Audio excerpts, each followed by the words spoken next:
welcome back to the United Stand Therapy Forum. Manchester United 0, Crystal Palace 2. Another loss at home as our home record continues to get worse. I mean, where do you even start? Since the start of last season, only Wolves have lost more Premier League games at home than Manchester United.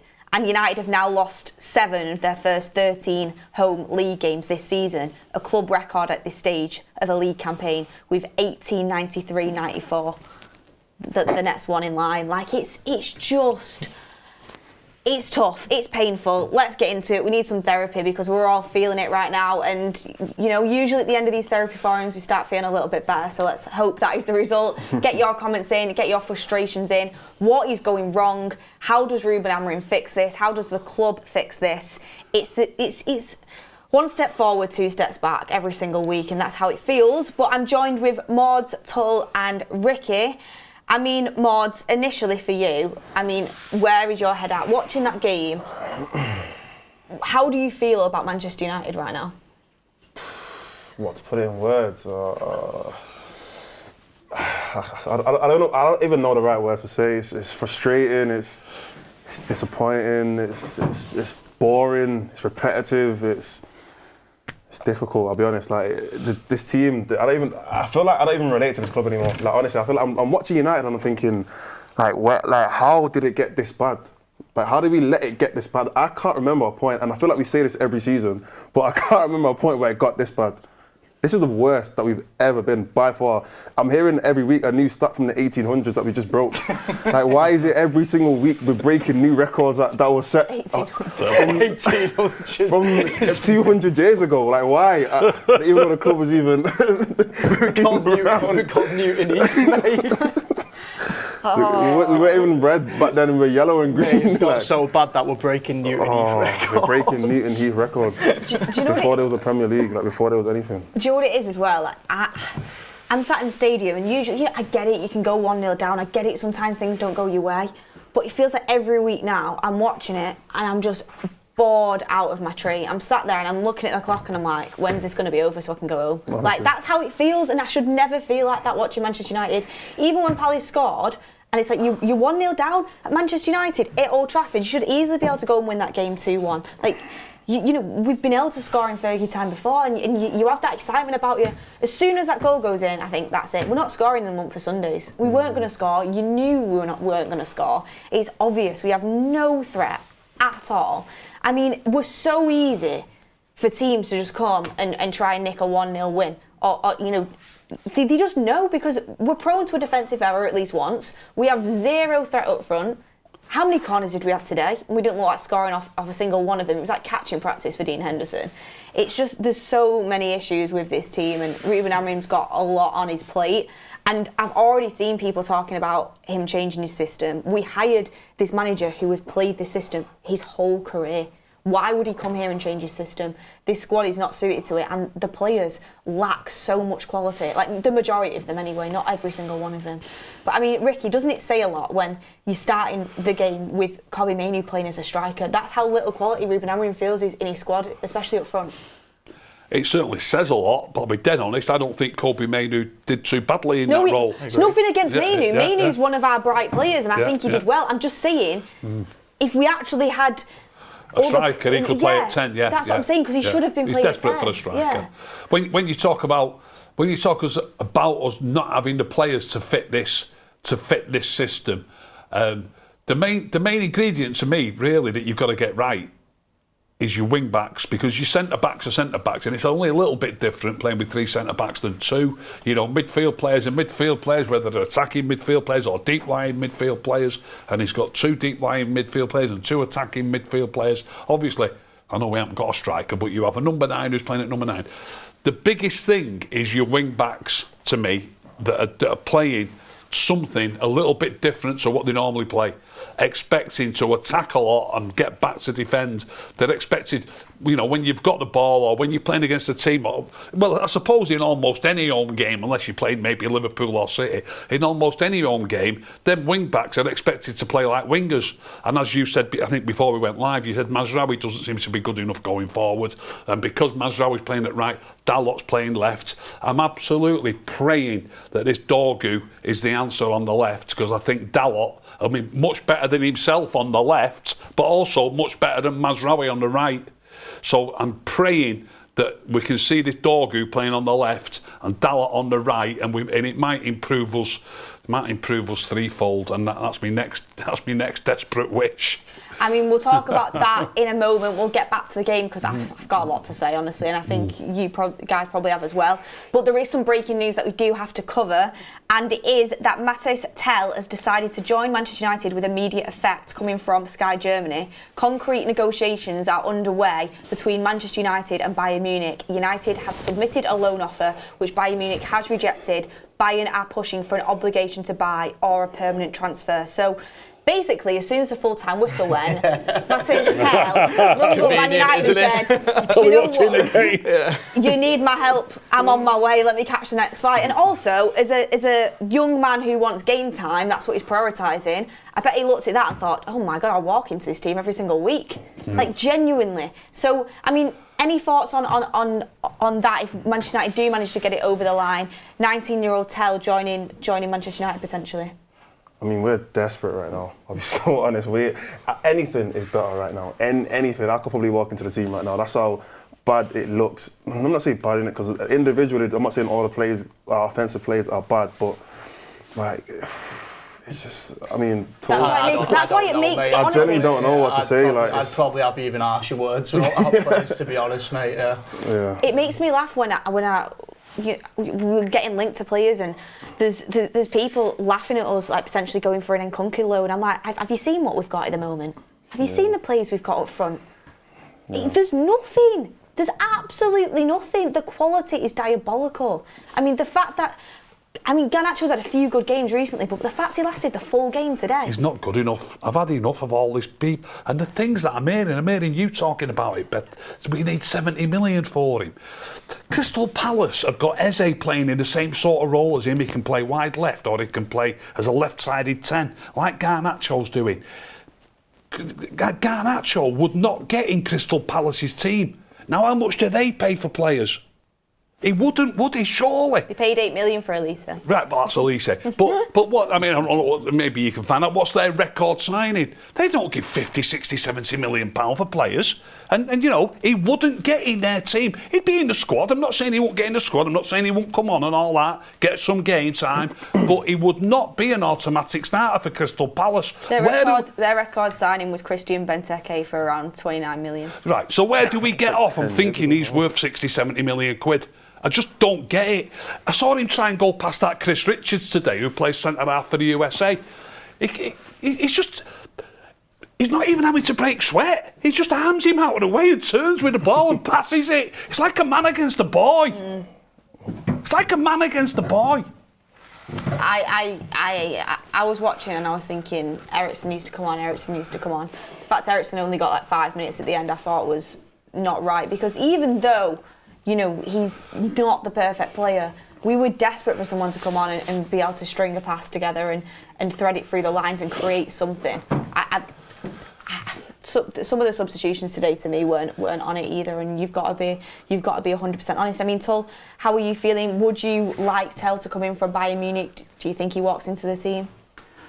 Yeah, he absolutely will walk into the team. Like Mordzs said, I think half of us could walk into the team right now. I think you could probably go and pick. Look, our strikers won't even play for Ipswich. There's so many positions in our team who won't play for relegation fodder.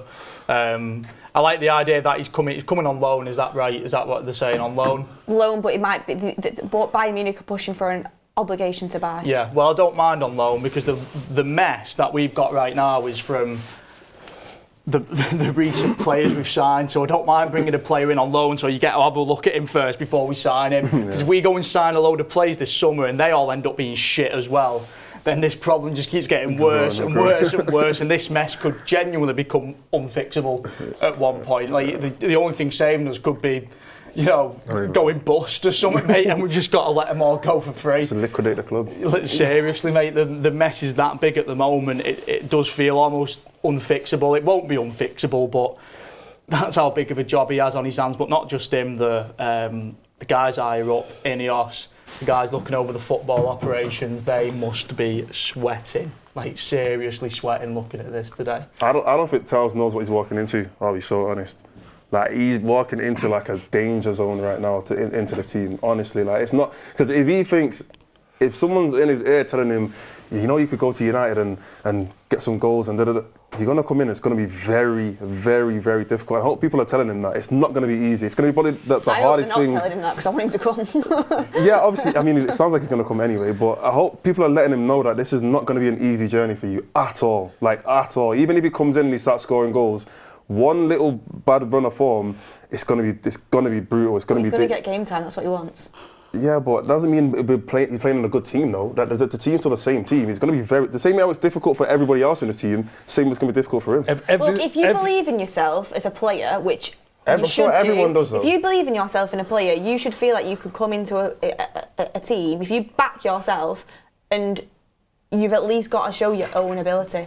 I get it. The situation that we're in right now is a bad one, and there's players that are underperforming, it's a pressure cooker. But if you actually back yourself, you should be able to say, I'm going to go there and I'm going to show what I am. I'm fed up of excuses. If you're a good player, you're a good player. Do you know what I mean? If you're a good player, you're a good player. No, I'm not denying that, but you can be a good player on a bad team and look like a bad player. Though. I agree. Yeah, I'm with you. We've had great players in the past, amazing players, world-class players, and they've looked bad in our team. I get that, but it's like, if at the moment he's on the bench for Bayern Munich and he's not getting a kick. At Manchester United, you look like you're going to get in. Look, we're in the bottom half of the table. Okay, yeah, there's pressure, but look at how bad everybody's performing. All he's got to do is perform a little bit better, and everyone will be singing his praises. Just like I said earlier about one player can make a massive difference. Like Dorgu, if he comes in and he's the answer at left wing back, and that means Dalot can switch to right wing back. Hopefully it means you're improving in two positions by bringing one player in. It can strengthen you no end. Now then, if we've got this striker in, Mainu, who's just done well as a number 10 last week, probably would have played at number 10 instead of Garnacho. So then you, again, by bringing one player in, you're improving in two positions. And we've got to, you know, if Dorgu's the answer, if this Tel comes in and he's the answer, we could be a different team again overnight. We could be, I promise you faithfully, you've just got to get a little bit stronger in 3 or 4 positions, and that can happen by signing 2 players, and you can just be a different team again overnight. I mean, how does everybody feel that we have not gone for a forward so far in this transfer window, considering how light we are up front? It's probably hard to explain to the guys looking after the money, even though we've spent 120 million quid on 2 strikers, guys. Look, I need another one. These are no good. I mean, if you're going over to the gatekeeper with the money, try and explain that one to him, they're going to have an hard time, you know, accepting it and grasping it. But those 2, Xerxes and Ireland, for me, I'd move them both on and take money for both of them. I know Højlund's young, but I said a few months ago, I think I've seen enough now. I just don't think he's got it. Xerxes, I really don't know where to start with Xerxes, because he looks like he's got some kind of technical ability, but he just doesn't have the application whatsoever. There's something wrong with his concentration, isn't there? Yeah, sometimes he does something that looks really classy. There was an incident today, and I've seen these type of incidents many times with him. He did really well, nice little silky turn that looks dead skillful. He obviously only coming in the second half. Up in the inside left channel near the edge of that box, and Garnacho was to his left about 10 yards, and he overhit the pass dramatically. And Garnacho had to run and slide to keep it in by the touchline. And if that pass is just more gentle and in front of Garnacho, we're in a dangerous situation. Yeah. And do you know, and tiny little things like that. I mean, I know that was late in the game. I can't remember if it was 1-0 or 2-0 at the time. I know it was quite late in the game. But little things like that can cost you. If that was early in the game, you might get a goal out of that. And goals change games. You've got to get them little things right. And we've got too many players just getting little things wrong. I mean, Mordzs, how do you see Ruben Amorim's decision to start Kobbie Mainoo up front? Is that a message to the board, go and get me Tel, which is why we're now negotiating for him and it looks like it's going to happen? Is that a message to Højlund and Xerxes on your bike in the summer? Do you know what I mean? Because what do you think that is from Ruben Amorim, or do you think it genuinely is just tactical? No, I don't think it's just tactical. He wouldn't do that. After what he said last game anyway, about how much he liked seeing Mainoo in the 10, he wouldn't just the next game just put him in a completely new position that he's never played. I think it's a message to everyone. I think it's a message to the whole team saying if you're bad, you're not going to play, and I'll put anyone in your position. I don't care who they are, you're going to get replaced, and I'm not going to just let you play game after game if you're not good enough. It's a message to Højlund and Xerxes to say, look, you guys have been woeful for me. I don't care what you did on the other managers or other clubs. For me, you have been terrible. I can't play you game after game if you're not going to perform. It's a message to them, and like I said, it's a message to the board saying, look, we need someone, or I need someone in that position, or we're playing Mainoo up top. And if you want to see Mainoo up top every week, then fair enough, don't buy anyone, but you can clearly see we need a striker. So yeah, it's a message to everyone. Yeah, I agree with you. I'm not so sure whether the manager will be thinking deliberately, I'm going to do this because it's going to send a message. I think it's probably more of a case of he's tried so many things already. He's been here how long? Three months or something. He's tried so many different lineups already, and it's crap every single time. He's going to keep rolling that dice until summer. You can see Mazraoui up top at some point this season. You're going to see everyone playing everywhere. He's just going to keep rolling that dice until he can find something that he might be able to stick with, and that might see us out till the summer, and then we'll probably reevaluate. But overall, I think, he is going to want a new striker, isn't he? We're dying for it. Do you think it shows character from Tel that he's obviously... It's interesting how we've started Kobbie up front, who isn't usually a striker for Manchester United. He's never played up front before. Yeah. Højlund and Xerxes are both on the bench. I know Tel can play winger and striker, so we can play multiple positions. And then as soon as the game finishes, it's breaking from Sky Germany that Tel's agreeing a loan with Manchester United. They're just negotiating with Bayern Munich now. Do you think it shows character from Tel? I think Ruben Amorim's had discussions with him beforehand saying, look, like, we do need you, like, you are going to get game time. Look at this team that I'm kind of putting out today. I don't know if he's going to come in and be expected to be the saving grace. I mean, we got onto everybody when Højlund came in dead young and he was the number one striker. We can't bring a 19-year-old again to be the number one. We can't do it. I know we've got a little 6 months to look at him and evaluate how good he is, but going off recent history, we hung our hat on Højlund being the guy when he was 19 and it backfired. It just didn't work. It didn't work for us, and I just don't think we should try and do that again. I know it's a stopgap till the summer, and like we said, we do get to evaluate him. However, they've got to be looking for a top striker in summer. In fact, they should have done it last summer. They should have looked for a top striker last summer, and there's no way they can't get through the next window without signing a striker. It'd be criminal. I mean, Van Cam is in the chat. Kev, wishing you the best recovery with your surgery. He said, you thought Tel would have watched that and rang United to say he's no longer interested in a move. Classic Kev. I think he's generally just looking at thinking game time. Probably give Spurs a bell, to be fair. Spurs won 2-0, didn't they? Probably rang them back up, see if they're still interested. Got some super chats in. CJ says, Mazraoui right centre-back for the rest of the season with Martinez out. We've got Razzle saying Anana has to go, bring in Diogo Costa. Noah Lalabati says, Ricky, stop with your agenda. Garnacho is not bad. We play defensive like you want and can't score. Maguire out at the end. Quinn Star says Xerxes and Højlund have an awful heavy touch like Lukaku hitting it into Tesco car park. We need a new striker. Emily Derry says we have now linked to one forward signing this window. I wonder if we should sign two? Blacklist says Tel is a winger, not a striker. We need a classical striker. Marlow FC says the most important signing would be a new set piece coach. Absolutely ridiculous. We will talk about that. Mood Farnan says United are not a team. We are a bunch of overhyped squad. We are just not good enough. We have gone backwards 10 years. Caleb Calamity says it gets Santander on as a guest on the United Stand. Look, he's always welcome to come on the United Stand. I've seen him put out a few tweets this evening about his thoughts on Manchester United. Very interesting. Ralston says if we defend as a unit like Ugarte and attack like a unit as Ahmad does, we'd be better off already. They didn't play us off the park, we played ourselves off the park. Anil Sekar says Bruno never gets subbed even when he plays poorly, unnecessary long balls, not playing simple passes quickly, vacating position. Andres Gu says it never feels like we'll score, and with Onana you always feel the other team will score. We are lost in the last third, we don't create. Amorim in.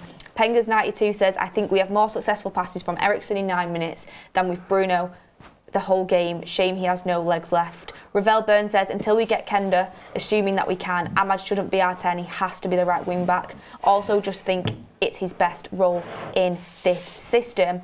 Blacklist says Amorim got it wrong today. Ahmad has to play wing back. And Legendary Villain says Mainu didn't play midfield, but our midfield was opened again. I wonder why. It's Bruno. He cannot be coached. He is careless and hoofs the ball every time. Get rid. There's a lot of topics to cover there. We will talk about Bruno because I know Ricky has some strong words on it. But the first thing that I want to talk about from them super chats is the wing back situation. You do have to feel a little bit for Amorim because I'm going to be honest, every time I see a starting lineup and I see it's Mazraoui at Dalot at wing backs, I want to smash them head against a wall because it's just Manchester United, especially at home, should not be playing with 5 defenders at the back. I don't think Mazraoui doesn't have enough attacking output on that right hand side at all. Dalot on the left, we know it doesn't really work. He's better on the right, and even on the right, I question if he has enough attacking output. To be honest, but I do want to see it, and I do think with Dargo in there and Dalot there, it will be better. Mazraoui is clear as day a better centre back in this system. But then also, if you're playing Ahmad at wing back, what quality have you got in your front three? Like, he's stuck between a rock and a hard place because it's like, then your front three, where's the quality? You'd say Mainu now, but Mainu's having to play up front because our strikers aren't good enough. So I think this wing back situation that we've got is basically coming from a lack of quality from our forward players.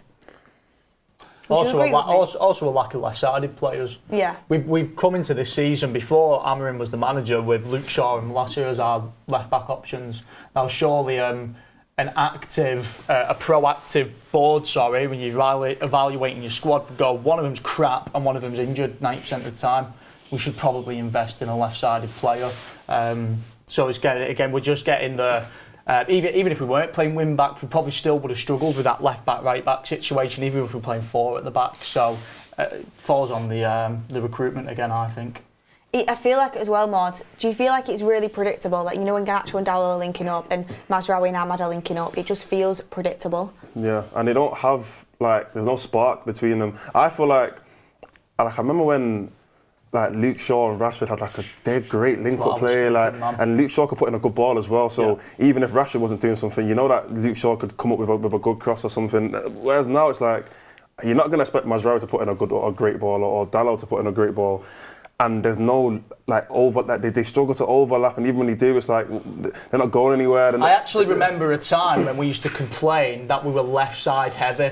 We were left side dominant, and we were we need a right back and a right winger. Whereas now I would probably say our left side's probably more concerning than our right side. Yeah, because I remember there was a long period of time where we were we don't have any right wingers. We don't have any right wingers. I think it was just Anthony or someone we brought Sancho, who was meant to fix it, and Anthony was meant to. Because Greenwood ended up leaving, and it was a mess. So now it's the completely other way around. So it's just it's a mess. I mean, in terms of other situations at Manchester United that need fixing, Lisandro Martinez seemed to suffer a really bad injury today. I really hope it's not as bad as it looks, but it looked bad, especially when he's just started to pick up that form and really improve in the system. Probably one of our best players since the start of the year, to be honest. But that's a big part of Ruben Amorim's system out now. I mean, Ricky, how do you replace him? What do you go with next? I know people say you're clutching at straws, but you never know if someone's going to break down again. But Luke Shaw's he's back in full training, isn't he? He is, isn't he? He's back in full training. Do you think Luke Shaw walks back into this team? I think so. If he's fit, I think so. That's straight away. If he's fully fit, he's better than Martinez. I agree. He's better than Martinez, but don't get me wrong. People are he's fit. Get rid of him. Blah, blah. Yeah, but if he's injured, he's injured. Fair enough. If he plays 2 games and he's out of the team again, I'm just praying that doesn't happen. You know what I mean? It's happened to Martial. I know he's only playing in Greece now, but he's fit for every match. He doesn't even get subbed. That can happen to Luke Shaw at the drop of an hat. So, you know, let's hope that happens. It's just a coincidence, for Luke Shaw, a happy coincidence that just as he's got fit, Martinez has got injured. And I honestly believe he's even better than Martinez. Don't jump on me by saying, look, he's injured. I know he's injured, but he's nearly fit. Hopefully he stays fit. So there's your first port of call is Luke Shaw. But obviously, if he's injured again within 2 or 3 games, which will probably happen, we'll probably switch Yoro to left-sided, won't we? I'll tell you what it means for Dorgu as well. That's it now. He's going to be called straight into that 11 most weeks now, Dorgu. It's not going to be a gentle introduction for Dorgu, we don't think now. There's no chance we play a back 5 of all right-footed players. Absolutely no chance. You've got to have one left footer in there at least somewhere. You could play Maguire left side centre back. You could, yeah. He's probably got the best left foot out of the right. Dalot's probably going to be your right wing back, and then the Dorgu's going to be a starter most weeks now by the looks of things. So we best hope that he's up to speed. What about our other new signing, Aidan Heaven? I was thinking about that. He's a left footer, isn't he? Is he left footed? He's a left footed centre back. We're gonna force this guy. He's only 18. He's a young lad. He's not played for Arsenal in first team yet. No. Yeah, I know. But we've brought him in as a first team player. They think he's capable. If he's capable, right. It's a lot. Fingers crossed, but obviously we haven't got any idea. Youth Centre FC strikes again. Let's hope he's good enough. He's going to get time on the bench. Definitely going to have time on the bench at least now. Yeah, you'd think so. Ricky, come to you. You're Ruben Amorim. You're analysing Manchester United. You're looking towards the summer. Where are the main problems in this United team? Why aren't we functioning how we should be? Well, obviously, we've already spoken about the wing-backs, and again, I don't know much about Dorgu, but hopefully he's the answer on the left, and I don't think Dalot will be too bad on the right. He'll be nowhere near as you know, he'd be better than he is on the left by some distance. And I think Dorgu is naturally a full-back, is he? He's not really a winger. Yeah. And the next thing's centre forward, and we've seen if this Tel can play centre forward, you know, we seem to be just answering that question. The next thing to me is to get these number 10s right. As we've said this since day one, and I don't know what's changed. Garnacho's not a number 10, is he? He's a left winger. He keeps taking people on, he keeps losing it. We need somebody moving the ball better, like Mainu does. Do you know what I mean? It should go hand in hand with Dorgu, because you want your left side 10 to facilitate the width from your wing back. Do you know what I mean? You want the width coming from your wing back, but then your 10's got to facilitate it. Yeah, it's got to feed him. Garnacho's the one who's trying to do it himself. You need someone who's going to pass it to the wing back rather than try and be the creator himself. Yeah, it's like we're playing with 2 wingers on that left hand side. Yeah, it's a mess. You're supposed to have a left wing back who's the main winger, but because Garnacho's trying to be the winger, it's like, well, where does the left wing back go? He's supposed to be playing as a 10, but really he's playing as a winger. Really. I don't know. And then obviously your 2 6s. Look, I don't care. He's never going to work with Bruno as a 6. I messaged Beth at half time and said, like, what's the amount of time that he's spending on the ball? He didn't seem to do it in the second half, but in the first half today, oh my God, I was nearly falling asleep when Bruno had the ball. He's dropping into the centre back. When we've actually got the ball, he's playing centre half. He's dropping in between the centre backs. He's getting the ball, and he's walking forward, and he's throwing his arms about as if he's telling people what to do. Tell people have a minute and all sorts. He's giving it all that, and then he turns round and passes it to one of the other centre backs. Do you know what I mean? Oh my God! Yeah, I did notice a few times Ahmad had made really great runs, and he just got ignored. It's just not his natural game, and we just need somebody else there. It's time for the end of Bruno. If we get these wing backs in, and we get a centre forward in, there's no. Hopefully the wing backs are good enough that there's no excuse to put Ahmad as a wing back. There'll be no reason to put Mainu as a centre forward. It could fall in place for the manager that he just hasn't got the options to shift people around the team. Do you know what I mean? Yeah. So if he's got Ahmad and Mainu as his 2 10s, hopefully that works better. I think it will work better. I thought Mainu played well there the other day. Don't forget that playing against them, don't forget this, that was like playing against a championship team at best on Thursday night, and that shows you the difference coming here today. But hopefully that works better, and then in your number 6, Ugati's got to play. Collier's got to start getting some more game time. Somebody who will just... People think it's too much about being able to create. We need a player in there who'll just get it and give it, get it and give it, get it and give it. Ugati and Collier need a run there. Ugati and Collier there. Ahmad and Mainu as the 10s. 2 wing backs with natural right foot, natural left foot, and hopefully that decent striker. Just suddenly, overnight, honestly, we can become a better team. But the manager's got to realise it. The manager, for me, Bruno got Solskjaer sacked, he got Ten Hag sacked, and he's going to get this manager sacked. And the manager's got to realise it. He's got to realise. I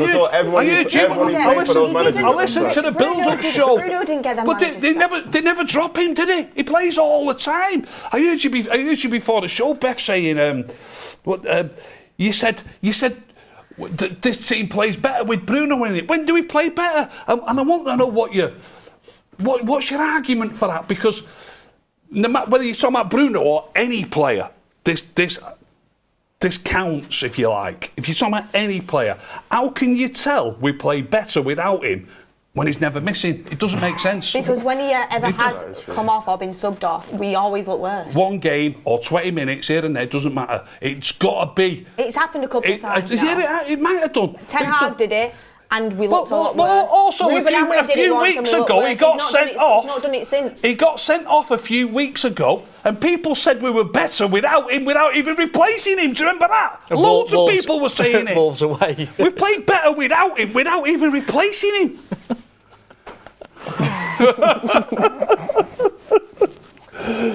You know what's funny? You know what's funny with Bruno? You know what's funny with Bruno? He's like a magnet to the goals. It's like you try to keep him in the middle, but either way you put him, he's gonna drift to one side. He's either gonna go towards our goal or towards their goal. He's got ADHD, mate. He can't just. He's like a child. He doesn't want to. You know what I mean? Like can't sit still. Like he's either gonna go all the way back to our goal and pick the ball up from the goalkeeper, or you're going to see him at the other goal and just be stood on the edge of the box. Like, you can't just stay in like a controlled position for a long time. This isn't me saying this, by the way. This is just a question that I've seen floating around, so I'm putting it to the panel. There is some people that are saying that maybe we didn't look like we had much threat in the final third because Bruno, who usually is our creative threat, is playing deeper. Do any of you buy into that idea, or do you think that's just another excuse? No, we didn't look any less threatening than we always look. Yeah, we always look. I don't agree with that, by the way. Like I've always said, I do prefer him in a deeper position, and I think we don't look like scoring most games, to be honest with you.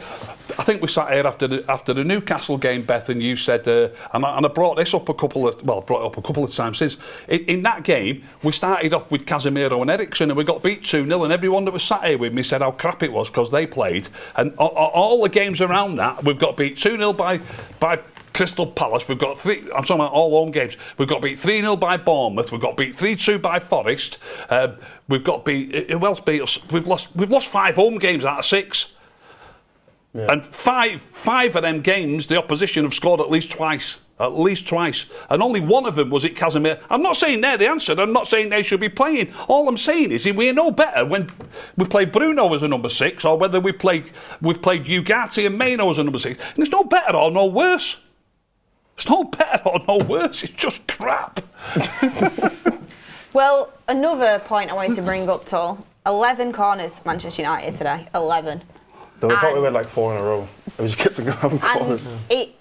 It looked like Crystal Palace could have had another 11 and could have faced another 11 corners, and they would have been able to defend it with ease. We did not threaten them once. Yeah, whoever the set piece coach is, I think he came in today with one set up because we kept going back post to Maguire every single time. And all Crystal Palace had to do was put 9 men on the 6-yard box because they knew every single time Maguire would head it across the 6-yard box, and then either Henderson would come out and collect it, or it'd get cleared away, and then we get another corner and we do the same thing. And then we get a free kick, and then we do it on the free kick as well. Just all game long, we're just going back post to Maguire. In fact, actually, it makes me question, I wonder if there is a set-piece coach doing it, or the guys on the pitch just going, get the big lad to the back post, and let's just launch it up to him. There doesn't seem to be a plan. What happens. You know what I mean? There doesn't seem to be a plan. And the corners are terrible anyway. Like, they're actually just bad corners. Like, the deliveries are terrible. There was a point where Ahmad now he does take the left-sided ones, but I feel like he's a little bit better, just because a left footer, in my opinion, you should always be trying to go on an in-swinger. Because I look at what Arsenal do, and I just think, why is everyone just not copying them? Because they seem to have clicked on the formula seems to be working. Copy what they're doing. They have Saka taking the left-footed corners and Declan Rice taking the right-footed corners, and every single time they're aiming to just put it just below the crossbar, and it works every time with a lot of pace, perfect whip, a bit of power on it. and all the defenders or all our players are just attacking the goalkeeper pretty much, attacking the ball, and it works.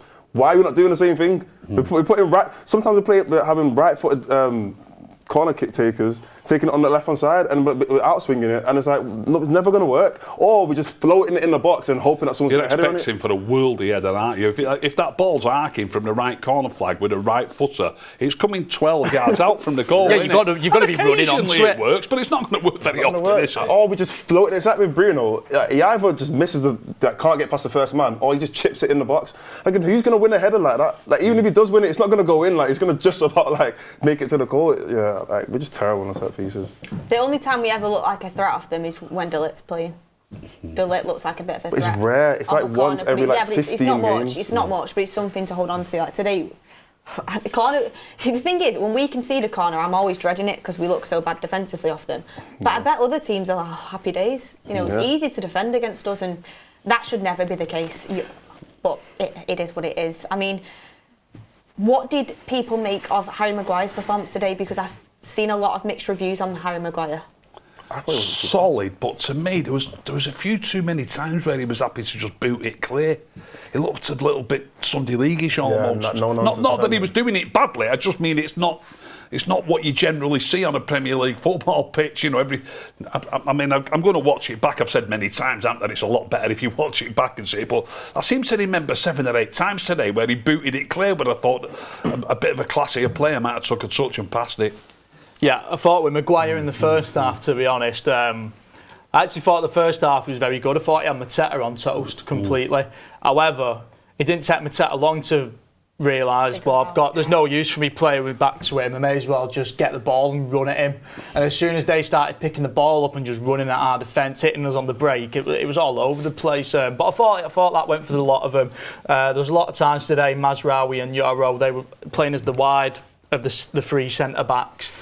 I just thought I thought they really struggled with the eye line. I just thought the ball got put in behind him so many times. Looked too flat-footed for me. Yeah, he was basically at fault for both goals as well. Yeah, he was playing him on side for the second one when he shouldn't have been. He should have moved up. And then the first one, I'd need to watch it back, but I'm pretty sure he was basically asleep. Is that Maguire? Or? Yeah. So for me, it's just like, again, I feel like Maguire is like an example of the club right now. Like, he can have some really top quality games, but realistically, is he actually good enough for the future of this club? Probably not. And I'm not scapegoating for today's game because everyone was poor, but I feel like he sums it up. Like, you think he's going to be good enough, but in reality, he's actually not. And we need better. And I feel like that about most of our players and most of our performances. They're just inconsistent. Yeah, I mean, I don't think anyone thinks Maguire should be our long-term centre-back anyway. Like, surely we've gone past that 4 years ago. Like, we should have known by now he was never going to be our centre-back to take us to a Premier League title. He's a squad player, isn't he? He's a squad player, and he's playing right now because he had a great run of form and nobody else was really playing better than him in that position. So it made sense why he would play. And I understand a lot of reactionary people are going to say Maguire needs to be dropped. Let's just not be dumb. Like, come on, he's form-wise, he probably still has been one of our better centre-backs. And as well, like Tel said, there was probably a good period of the game where he wasn't actually too bad, and then all of a sudden he loses concentration for 2 goals, and it's like, well, he's had an awful game. I don't think he had an awful entire game. I just think, like I said, losing concentration, falling asleep back to Mateta. Mateta kind of figured it out, understood his game a bit better, scored 2 goals, obviously. It's difficult. I don't think it's too much to worry about, in my opinion, for this season, because I don't think he's going to be our player for the next 3-4 years anyway. So it's the high line, mate. We've said this for years. There's that famous clip of Paul Merson on the day we signed him saying he's not going to be able to play at Man United in a high line. And we always knew he was slow. We never, when he's playing at Leicester, like you said, he sits in deep, he heads the ball away, he pushes the line up, and he looks, oh, wow, what a quality defender. But you come to he plays at Old Trafford, and we've got to play compact, and we're sitting on the halfway line. Like the guys for Crystal Palace, like Mateta, it didn't take them long to realise, I'll tell you how we can get at him, let's just hit him on the break. Yeah. They were backing up into him and having no luck. Mateta didn't win a single header in the first half against Maguire, but second half, they've obviously got in at half time and gone, let's just wait for them to lose the ball and run at them, which, to be honest, that's pretty much what every team at Old Trafford does. Let us have the ball because they know eventually, if you let United have the ball, let's say you give United 70% possession of the game, which is funnily enough what we were apparently going for with Amorim, teams know that they're going to get about 30, 40 turnovers a game. You're probably going to, by odds, you're probably going to score at least one goal if you're getting 30, 40 counter-attacks a game. 30 counter-attacks a I game? also, It must be that many, it's got to be. I also think it's a big difference when you have Mazraoui playing as a centre-back, because on that right-hand side, instead of just Mazraoui and Ahmad, Mazraoui not really even getting forward as much as he should be and not maybe being as good on the ball from that right-hand side as he should be, you've got Mazraoui driving from the back into the midfield, progressing the ball at the pitch. Then that allows Ahmad to get wider, and then you've got the 10 inside as well. And it just drags the defenders out way more, and it gives you more space. Again, another issue with not having proper wing-backs. And I thought playing the ball out from the back today, we weren't great. Sandro Martinez was probably our only player that could really do it. Like even Bruno, like you said, he was dropping deep, but there was nothing really coming from it. It wasn't good enough. But we've got some super chats coming in. Also, more reports about negotiations ongoing for Tel from Bayern Munich for Manchester United. We'll keep an eye on that one. Get your thoughts in the comments surrounding that. We have Vijay Shri saying, I think we need additional mobile midfielder like Douglas Luiz. I would sign him on loan. I think Bruno should have played in 10. Vicky Paliam says, this probably sounds like a bit cliched, but United needs a bit of luck. How often have we had things go against us? We are just flat now, even on good days. You make your own luck in life. I mean, bit unlucky when Kobe Mainoo hit the post early doors. Yeah, we were, and that does change the game, but you've got to be consistently putting yourself in them positions, and I do believe you make your own luck, to be honest, but it's one of them, innit? Desire Labonte says, I'm more than done with Onana, should remove him ASAP. Was he at fault today with any of the goals? I'm not sure on that one. I'm not sure where it's all come from. Andre Skoo says Bruno loses the ball when we play possession football. Salah Ahmed says I'm Amorim in. Yeah, Amorim playing Mainoo centre forward because the strikers we have are no good. Why experiment in a must-win game? Screams for desperation for me. He obviously wants a forward player into the club in the transfer market, and he's got 1 day left. Zombie Slayer says Ricky has no clue what he's saying with Bruno. The Moose one says, even with the loss today, I'm still happy with the direction. This season he's just putting the pieces together. Europa League is our hope. Andreas Goose says, thank you, Ricky. Bruno needs to be replaced. Mood Farron says, a world-class striker is pointless, no service. Caleb Calamity says, bring a star student into a failing bottom set class and it won't be long before the smartest kids start slipping, even if you have the best teacher. Facts. It's a good analogy. Raisler says, Onana has to go, bring in Costa. A lot of people going in on Onana for the first goal maybe, but I need to watch it back. It's not the second goal, because that's just a pass. He couldn't do anything. There's 2 players running at him. I thought his fingertip save was pretty decent, to be fair. Then, when Mateta's, but I'd have to watch the first goal back. It doesn't fill me with absolute confidence. I mean, I want to talk about the striker situation at Manchester United for a second because, we brought on £100 million worth of strikers onto the pitch and our goal threat didn't improve whatsoever. Like, is that a worry for Ruben moving forward? Well, we're signing a striker, aren't we? It's definitely he's not an out-and-out 9, he's a striker/winger. I thought he was going to play in a 10-role Tel if he came in. That's what I had the impression that he was coming as a 10. He's going to have to work, innit? He's going to have to work. Yeah, it's like, Højlund and Xerxes, what do you do with them in the summer? What do you do? If you're Amorim, what is your plan for Højlund and Xerxes in the summer? See if Juventus are still interested in Xerxes, and with Højlund, I'd send him on loan, maybe. Send him on loan. If the club will allow it. I think so, yeah. Honestly, for like 3 years. Yeah. I agree with you. I would try and probably get some sort of money back for Xerxes because I think you could probably get what you nearly paid for him, just because I don't think his value have gone down that much. And I do think in like Serie A, a bit of a slower league, he's actually a decent player. I just think the Premier League's pace is a bit too fast for him. Serie A's a slower league, is it? It is a slower league. Who told you that, Beth? I know you love the Serie A, but it is a slower league. I think it's got some fantastic football. What are we signing a left back for? What are we signing a left back for? From relegation for the team in a slower league? What have we done that for? I think it's a fantastic league, but there's a reason Kyle Walker at 36 is going there, or 35. He's going there's there. a reason why Ashley Young was fantastic there in the later days of his career. It's a slower league. There's a reason why Rasmus was better there. It's a slower league, Ricky. I love Serie A. I've got a few stats here that I'll look up. I'll have a look for them. Go on, carry on. I'll look for these. But yeah, no disrespect to Serie A. I think they've got some good teams. You know, they've done well in Europe in recent years. I mean, Inter getting to the Champions League final. They've got some good players there, but I think it's a slower league. And I think I've done some homework. That's why Xerxes was better. After speaking about this during the week, and people saying Matt Tomlin's doing better there and he's scoring goals because it's a slower league, I thought to myself, he's not scoring any more goals. So I looked it up. So far this season, he's played 1,615 minutes and he's scored 5 goals, which is 1 every 323 minutes. In the Premier League last season, he played 1,891 minutes for 7 goals, 1 every 270 minutes. He's scoring his goals at a much faster rate in the Premier League than he is in Serie A. And I'm hearing people telling me he's scoring goals because it's a slower league. Can anybody explain it to me? I don't get it. Yeah, but that doesn't summarise whether Serie A is a slower league. No, but They don't perhaps summarise it, but people are telling me that. People, I'm hearing loads of people saying Matt Tomlin's doing well because it's a slower league. He ain't doing any better. He's doing here. I'm not saying he's scoring because it's a slower league. I'm saying that. I'm not saying you are, Mordzs, and loads of people are saying it. And I've not said that. And he's not doing any better. I think, in terms of goals-wise, I said it last season, like, if we're going to compare McTominay's 1 out of 8 seasons to how good he really is, I think that's a bit, like... It's taking him 50 minutes longer at the minute to score a goal. I think that's in Serie A than he was scoring here. He scored more than 3 goals once in his whole career. Do you think Serie A is a slower league? Why do you think it is, Beth? How much of it do you watch? Not loads, but I just know it is. When you say you know it is, it's because you've been told. No. You've been told that. There's a reason why players at a later age in their career go to Serie A and do very well. Because it's a slower league. Ashley Young came back here and has done well. He's come back here older and still done well. He's still playing now. He's 39. He's playing for Everton, Ricky, and he gets Everton are 3 points behind us with a game in hand. They're 3 points behind us with a game in hand. He gets done on a weekly basis. He's still playing. Bruno Fernandes did him.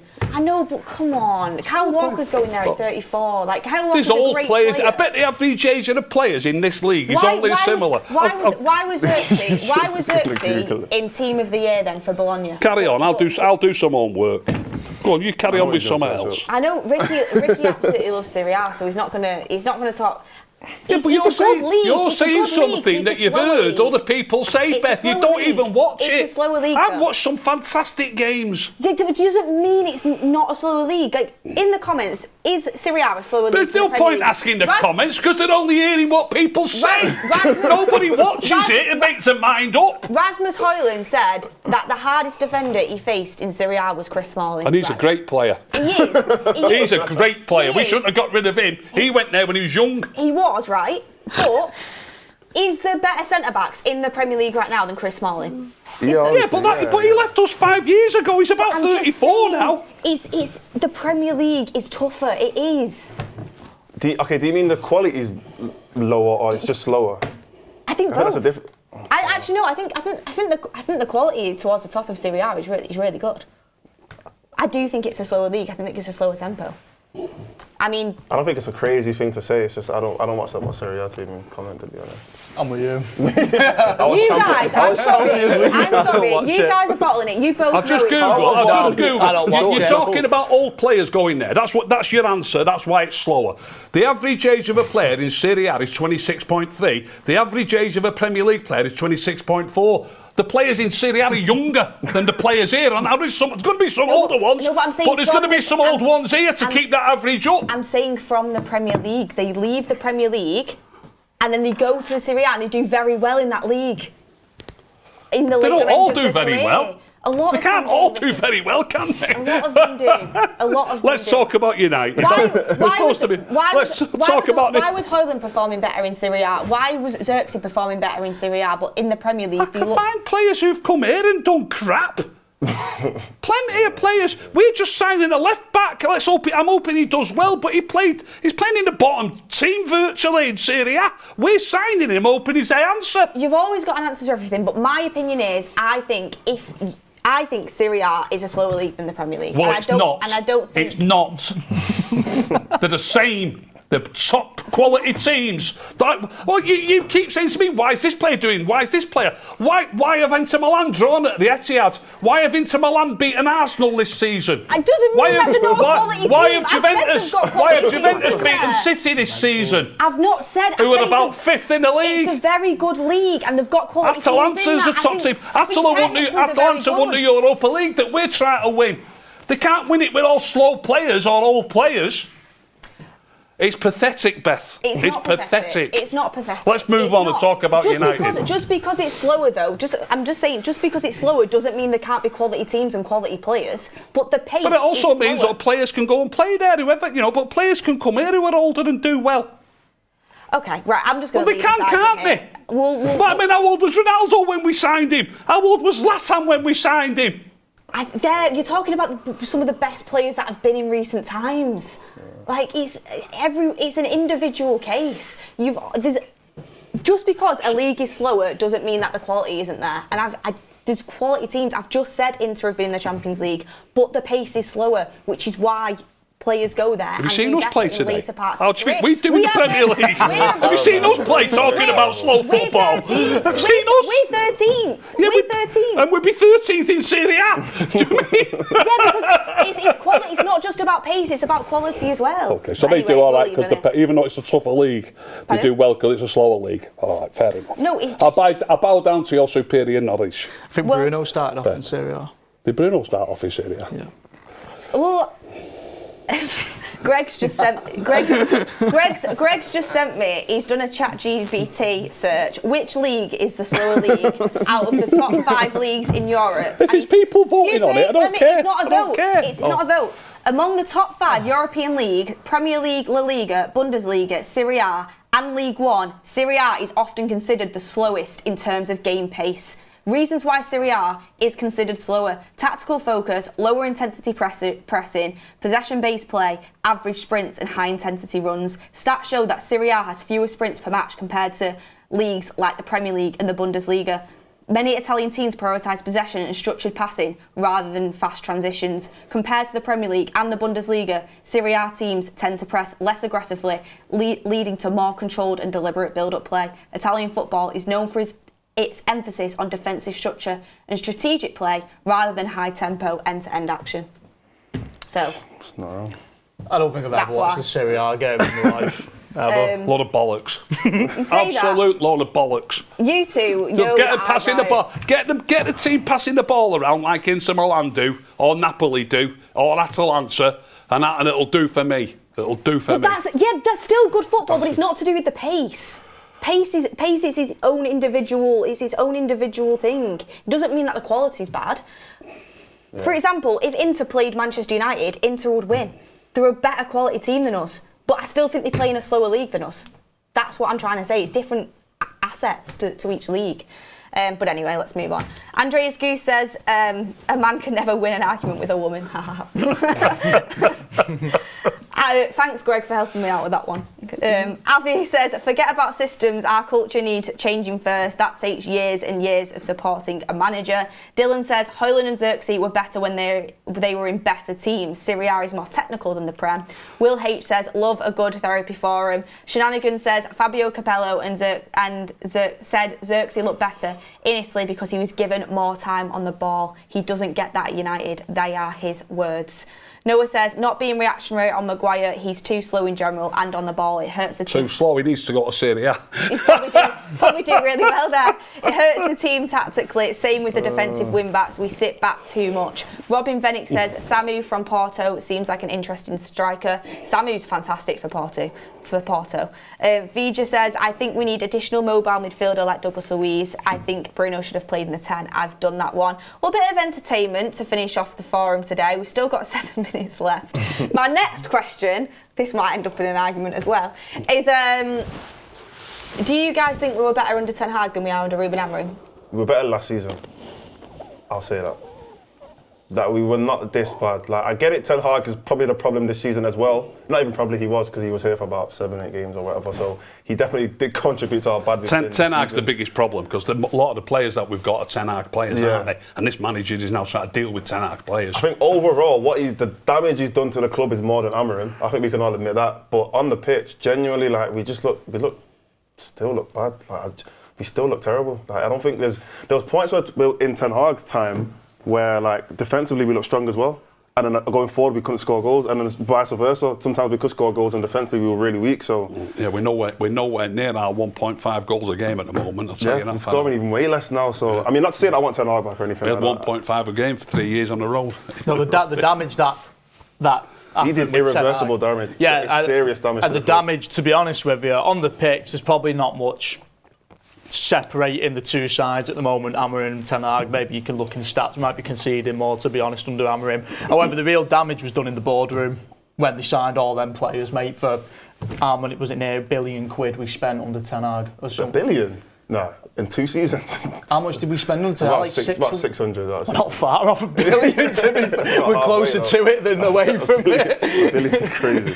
No, but yeah, Ten Hag did irreversible damage, so I'll never forgive him. To be honest, like, so certain players coming in, even like form-wise, like, I wish Amorim could have came in after Ten Hag's first season. Like, after Ten Hag's first season, if Amorim came in then, where players were still in form, we still had like an alright kind of squad, certain players were still there, certain players hadn't left, and he could still actually spend a good amount of money, that's when it would have been the perfect time. But the damage Ten Hag did in that last 18 months, yeah, completely set us so far back. When I asked that question, it wasn't in a way to say, oh, we were better off under Ten Hag, because no one thinks that, surely. Yeah. I wanted to get the answer out of you because we spent a lot of money on players that aren't going to be any use to Ruben Amorim, and I think what the point I was trying to get at is there's going to need to be a lot of faith, patience, and understanding, because if you look at that squad, I mean, we've done it multiple times before. How many players can you actually pick out that suit the way he wants to play? I think the first part of call, getting Dorgu in, moving Dallo to right wing back. Then in the summer, if we do go for that Quenda, that might make a massive difference as well. Getting a proper striker in will be huge, sorting out the spine of the team. There is rumours that Ruben Amorim is looking at getting a new goalkeeper in the summer, by the way. How do you feel about that? As well. Do you have enough money? Can we even afford a good goalkeeper? And where does goalkeeper sit on the priority list? Yeah, has it gone up now? Because 6 months ago, we were probably very happy with Onana, to be honest, weren't we? Yeah. It's just there's so many players that you can question within that squad, to be honest with you. How much did we pay for Bayern?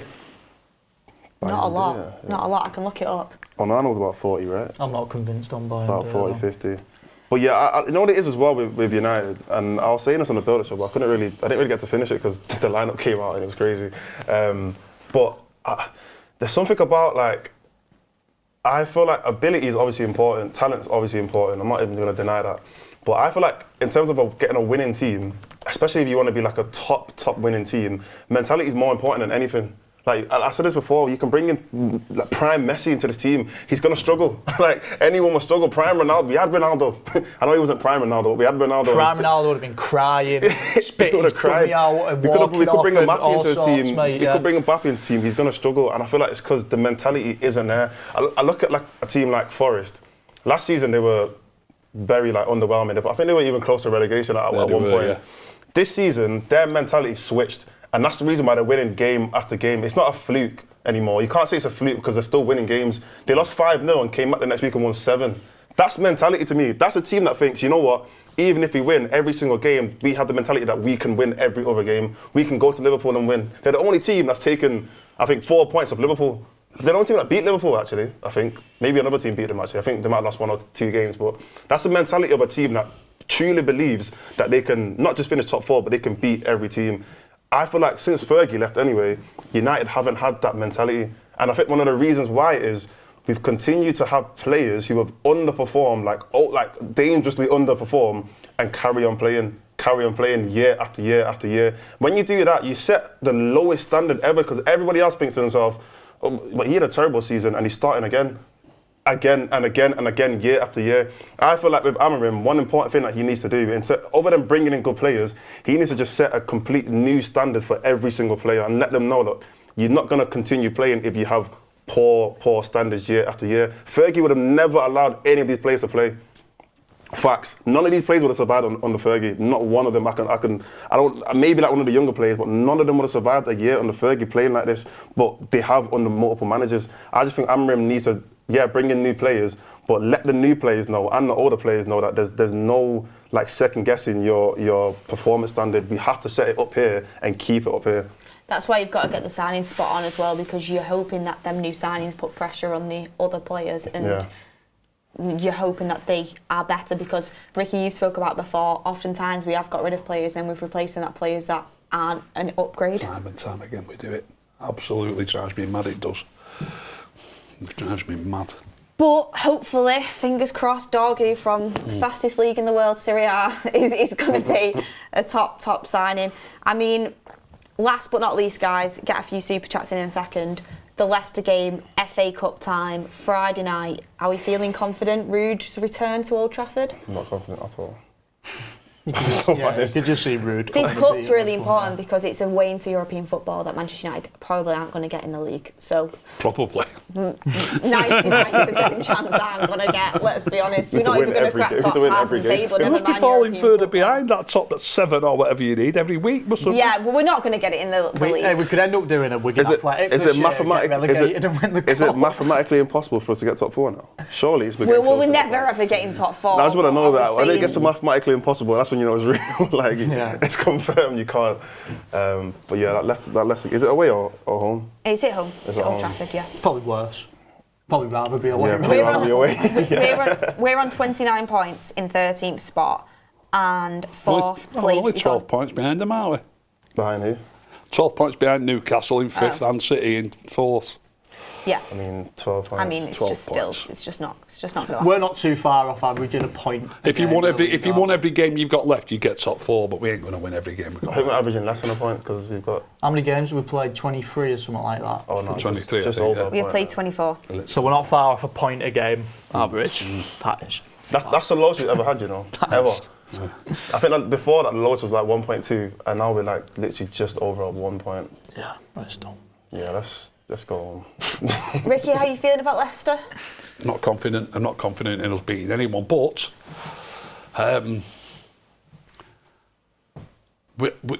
these players are going to be integrating out. They've got these new players coming in. Hopefully, Tel comes in. He might play. Dorgu might play. Yeah. So it could be an exciting night to watch a couple of new players playing. Don't you think it's mad to think Luke Shaw might play? That it's actually mad and get injured 10 minutes in. It's actually mad to think that Tel could be starting for Manchester United on Friday night. Obviously, we've not even signed him yet, but where that's up to, it feels like it's going to have to move quickly because it is transfer deadline day. If we sign him tomorrow, there's a long enough gap before Friday for him to train and get used to play with his team. Do his medical tomorrow. Get into Carrington on Tuesday. Get training by Wednesday. By Friday should be all right. It'll be better than Holland by Friday anyway. The Moose one says, I made spaghetti with meatballs during the last 10 minutes of the game. It was more fulfilling than Amorim's wet hair. I love you guys. What a strange chat that is. Abby says, forget about the systems. Our culture needs changing first. That takes years and years of supporting a manager. 100%, by the way, I will be supporting this manager. At the moment, the football's boring me to tears. I feel deflated most times walking out of Old Trafford.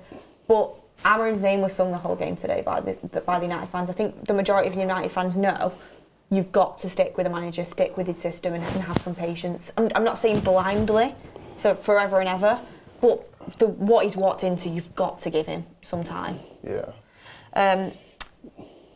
Avi says, forget about systems, our culture needs changing first. That takes years and years of supporting manager. Done that one. Andreas Goose, I've done that one. Thank you everyone for your chats. Hit a like on the video. Jeremiah says, Bruno's the most consistent set piece taker in United's history and still can't get it past the first man. Set pieces are just, it's frustrating. But anyway, guys, we got through there in the end. Oh. I would ask for man of the match and magic moment, but there was none really, to be honest with you. Yeah, forget that, yeah. Is there any changes you'd make to the lineup going into Leicester? Yeah, apart from obviously the obvious Martinez one. I'd bring Dorgu in on the left and Dal on the right, as we've been talking about. Would you play Collier? Why would he place a Bruno? But that's not going to happen, is it? I'd give Collier a run in the cup. Yeah. Yeah, I think he's earned his start when he started against Fulham. might even change goalkeeper as well. Yeah, back to Binder. Just for the sake of it. Well, he'd played the last FA Cup game, so I assume he'll be back in Put mainly back in the 10. goal. I mean, that is the fans forum. Predictions, will Tel be a Manchester United player? I think so. Yeah. I thought it was confirmed, but yeah. Not confirmed yet. I think he wants to, don't he? And that's a big help. That is a big help. Look, thank you very much for watching, everyone, and sticking with us. We know the Arsenal City game is on right now. I actually need to quickly have a look at the score for that. I think Arsenal are winning. We want Arsenal to win. Arsenal are winning 1-0 at this moment in time. It's half time, so got to go and watch the second half now. Thank you, everyone, for watching. Please hit a like on the video and let us know in the comments all of your thoughts. Enjoy mine and Ricky's little tiff. We are actually best friends. No, we actually are. So. We actually are. Ricky's not bullying me and I'm not bullying him. Anyone in the comments? So we're just having... She's bullying me all You the should time. watch a Serie A match. You should go watch a heated Serie A debates. match. If anyone wants to see a Serie A watch along on my channel, let me know and we'll try and organise it. But thank you for watching. I'm going to go home and I'm going to be thinking, I should have said that, I should have said this, I should have said that. But look, everyone, thank you. Mordzs, thank you. Back tomorrow. Back tomorrow, deadline day on the United Stand. Yeah. We're all back, aren't we? Yeah. Somebody yet? Gangs back together. More That's- discussions. I'm going to have to come armed because Ricky's going to come armed with evidence and research tomorrow. I think Jordan's in Cracking tomorrow as game on the CV tonight. Roma versus Napoli. well. Everyone tune Watch that and let me know if you No, we're think it's getting too a slow. group chat. The thing is, when you watch, I'm gonna get paragraphs when you're watching a game where you're not interested in the result, most people find that boring. So if you find it boring, you'll think it's slow as well. Simple as that. Could be good as a neutral. It's already planting seeds in your It's true, though, isn't it? It's true. Yeah, true. Look, guys, thank you for watching. Appreciate you all. We will see you tomorrow for deadline day and hopefully sign in Tel from Bayern Munich. Thank you, everyone.